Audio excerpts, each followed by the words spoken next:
श्री गणेशाय नमो नमः। सरस्वती नमस्तुभ्यं वरदे कामरूपिणे विद्यारंभम करिष्यामि सिद्धिर्भवतु मे सदा। शिव शक्ति को कोटि कोटि प्रणाम।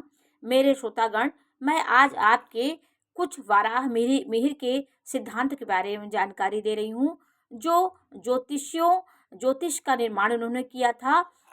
कुछ ऐसे सिद्धांत इन्होंने बताए हैं कि जो हमारी कुंडली में लागू हो तो हमारी कुंडली बली हो जाती है। आपकी लग्न कुंडली पूर्वी क्षितिज पे उत्पन्न होने वाली जो राशि होती है, जिस समय आपका जन्म हुआ वो लग्न होती है। और नवमाश आपके जो भी ग्रह के नौवां भाग जो होता है उसको नवमाश कहते हैं। नवमाश कुंडली हमारे ग्रहों के बलाबल देखने के लिए सबसे बढ़िया तरीका होता है। तो कुंडली के नवम भाव को नवम हिस्सा जो होता है वो नवमाश होता है। इससे हम कुंडली के एक्सरे होता है कि कैसे आपकी कुंडली अंदर से कैसी है। आपका कुछ जीवन खराब होने के बाद भी नवमाश में कोई यदि ग्रह अच्छे हैं, कुंडली में खराब भी हैं, नवमाश में अच्छे हैं, तो आपकी कुंडली कहीं ना कहीं बली हो जाती है। तो लग्न कुंडली में यदि आपकी लग्न और नवमाश कुंडली की लग्न एक है, जैसे इस कुंडली में लग्न यहाँ 2 नंबर की राशि वृषभ है और नवमाश में भी ये 2 नंबर है, तो ये वर्गोत्तम कुंडली हो गई आपकी। ये दोनों में एक ग्रह है तो वो ग्रह की पावर बढ़ जाती है, वो ग्रह अपना फल देने में सक्षम हो जाता है। जीवन में व्यक्ति के उस ग्रह की पूरी पावर उसे मिलती है। और चंद्रमा यदि उच्च अच्छी राशि में है, जैसे यहाँ पे सिंह राशि का है और उसमें उच्च का हो गया या सिंह राशि का हो गया तो भी चंद्रमा वर्गोत्तम कहा जाएगा। सूर्य की पावर यदि अच्छी है कुंडली में आपके और नवमाश में भी सूर्य अच्छा है तो आत्मा से आप बली होंगे, सरकार से संबंधित कार्य करेंगे और आत्मा आपकी मजबूत होगी, समाज में डीलिंग पावर आपकी होगी। और ये सूर्य आपको राजाधिकारी बना देता है, राज्य के संबंधित कार्य करने वाला आपको बना देता है। कुंडली में काल पुरुष की कुंडली में प्रथम भाव में 1 नंबर की राशि आती है और 5वें भाव में 5 नंबर की राशि आती है। तो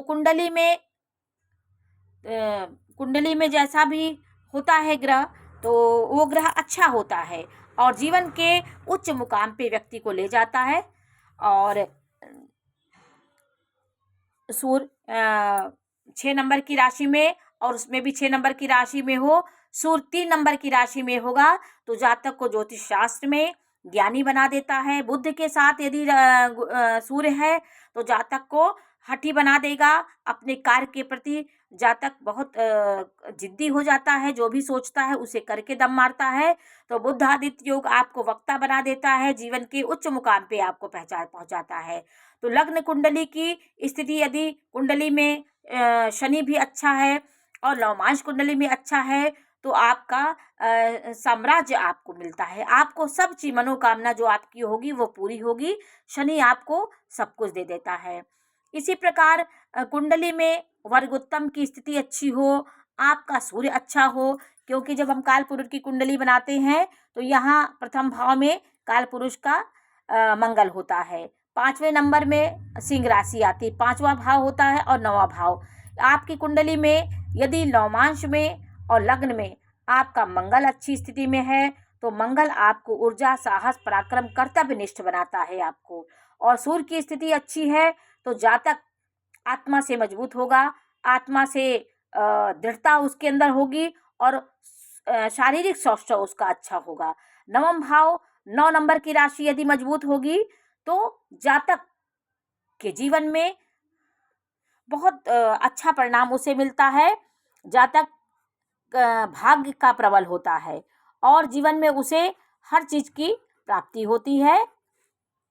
तो ये मैंने आपको आज वृषभ लग्न के बारे में जानकारी दी कि नवमाश में भी वही स्थिति हो तो क्या होता है। वृषभ लग्न एक स्थिर राशि होती है, ये शुक्र प्रधान राशि होती है। 2 नंबर की राशि काल पुरुष की कुंडली में धन भाव में आती है। यदि धन भाव में आपकी लग्न हो गई, जैसे दूसरे नंबर की राशि, 6वें नंबर की राशि और 10 नंबर की राशि, ये आपके लग्न हो गई तो आर्थिक रूप से आप मजबूत होते हैं। ये अर्थ के मामले में मजबूत राशियां होती हैं। और 2 नंबर की राशि का स्वामी शुक्र होता है।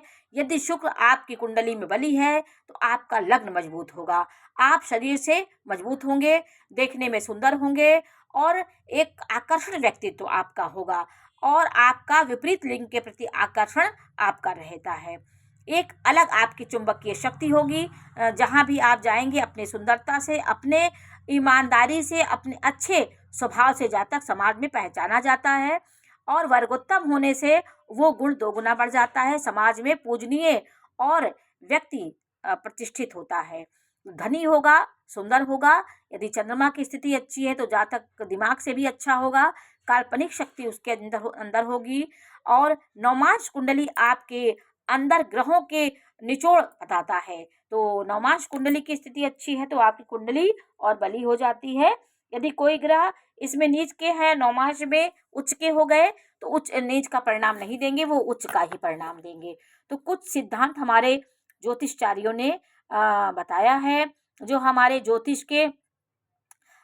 की जिन्होंने रचना की और ज्योतिष को उन्होंने प्रैक्टिकली समाज में उसे लागू करके देखा और कितने व्यक्तियों के जीवन में उसको देखा, कुंडली से उन्होंने देखा और प्रैक्टिकल भी उन्होंने देखा। तो हमारे जो आदि पुरुष थे, आदि ऋषि मुनि, इनकी बनाई ये शास्त्र है। ज्योतिष शास्त्र हमारे वेदों का नेत्र है, इसके बिना हमारा वेद, हमारा शास्त्र सब अधूरा है। इसलिए ज्योतिष में ऐसे ऐसे सिद्धांत, ऐसे ऐसे सूत्र हैं जिसको आप जानकर किसी व्यक्ति के बारे में बहुत जानकारी आपको प्राप्त हो सकती है। तो आज मैंने आपको लग्न और नवमांश कुंडली के बारे में जानकारी दी। ये जानकारी आपको कैसी लगी है मैं अवश्य बताइए। चैनल को लाइक करिए, सब्सक्राइब करिए। मैं इसी प्रकार की जानकारी देती रहूंगी। नमस्कार।